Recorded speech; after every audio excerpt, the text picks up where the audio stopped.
அஸ்ஸலாமு அலைக்கும் வரஹ்மத்துல்லாஹி வபரகாத்துஹு. அன்பின் இஸ்லாமிய சகோதரர்களே, மன் அஅகலுன் நாஸ், மனிதர்களில் அதிக புத்தியுள்ளவர், மிக பெரும் புத்திசாலி யார் என்பது பற்றி விளக்க வந்த இமாம் ஷாஃபிஈ ரஹிமஹுல்லாஹ் அவர்கள் 3 முக்கிய பண்புகளை நினைவு கூறுகின்றார்கள். எவரிடத்தில் இந்த 3 பண்புகள் இருக்குமோ அவர்தான் மனித சமுதாயத்திலேயே மிகச்சிறந்த அறிவாளியாக கருதப்படுவார்.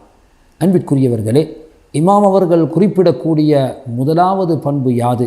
என்ன சொன்னார்கள்?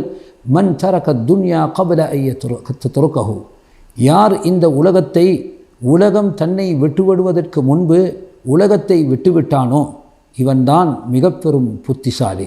அப்படியானால் சகோதரர்களே, உலகத்தை நாம் அனுபவிப்பதோ, உலகத்தில் வாழ்வதோ, உலக வாக்கியங்களை நாம் பெற்றிருப்பதோ இது மார்க்கத்தில் தடுக்கப்பட்டதல்ல. ஆனால் உலக மோகம் என்பது மனிதனை ஆட்கொண்டு விடக்கூடாது. எனவே தான் இமாம் அவர்கள் சொல்கிறார்கள், என்றோ ஒரு நாள் இந்த உலகம் உன்னை விட்டுவிடத்தான் போகின்றது. ஆனால் உலகம் உன்னை விட்டுவிடுவதற்கு முன்பு உலகத்தை நீ விட்டுவிட வேண்டும். அப்படியானால் உலக மோகங்களிலிருந்து விலகிக் கொள்வதை இமாம் அவர்கள் எங்களுக்கு புத்திசாலித்தனத்திற்குரிய அடையாளமாக சொல்கிறார்கள். இரண்டாவதாக, மனிதனே,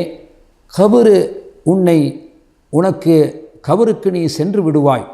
மன்னரை என்பது நிச்சயமாக சத்தியமாக சந்தேகமின்றி நீ செல்லவிருக்கக்கூடிய ஒரு இடம் என்பதை நீ உறுதியாக தெரிந்திருக்கின்றாய். அப்படியானால் கபர் என்பது இருள் நிறைந்த ஒரு இல்லமாக இருக்கின்றது. எனவே அந்த கபருக்கு நீ சென்று சேர்வதற்கு முன்பு அக்கபரை யார் பிரகாசப்படுத்தி விடுவானோ, அதனை ஒளிமயமாக்கி விடுவானோ, நிச்சயமாக அந்த மனிதன்தான் புத்திசாலி என்று சொன்னார்கள். அப்படியானால் சகோதரர்களே, நாம் செய்யக்கூடிய நல்லறங்கள் எமது கபரை பிரகாசப்படுத்தக்கூடியதாக இருக்கும். எனவே மனிதனுடைய நற்கருமங்கள் எந்தளவுக்கு அதிகரிக்குமோ அந்தளவுக்கு மன்னரை பிரகாசமிக்க ஒரு மனிதனாக அந்த மனிதன் அந்த பாக்கியத்தை பெற்றுக்கொள்வான். எனவே மன்னரைக்கு நீ செல்லவிருக்கின்றாய், அது இருள் நிறைந்த வீடு என்பதை நீ அறிந்திருக்கிறாய். அப்படியானால் அந்த மன்னரைக்கு செல்வதற்கு முன்பு மன்னரையை ஒளியூட்டியிட வேண்டும், அதை பிரகாசிக்க செய்ய வேண்டும். அப்போதுதான் புத்தியுள்ள மனிதனாக நீ இருக்க முடியும் என்பதை கூறினார்கள்.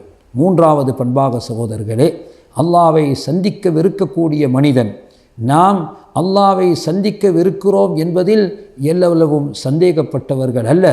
நிச்சயமாக உங்கள் இறைவனை நீங்கள் சந்திக்கக்கூடியவர்கள். அல்லதீன யظنون அன்னஹும் முலாக்கு ரப்பிஹிம், தங்கள் இறைவனை சந்திப்பதை உறுதி கொண்ட மக்கள் என்று அல்லாஹு தஆலா மூமின்களை சிலாகித்து சொல்கின்றான். எனவே நாம் அல்லாவை சந்திப்பது என்பது மிக உறுதியான விஷயம்.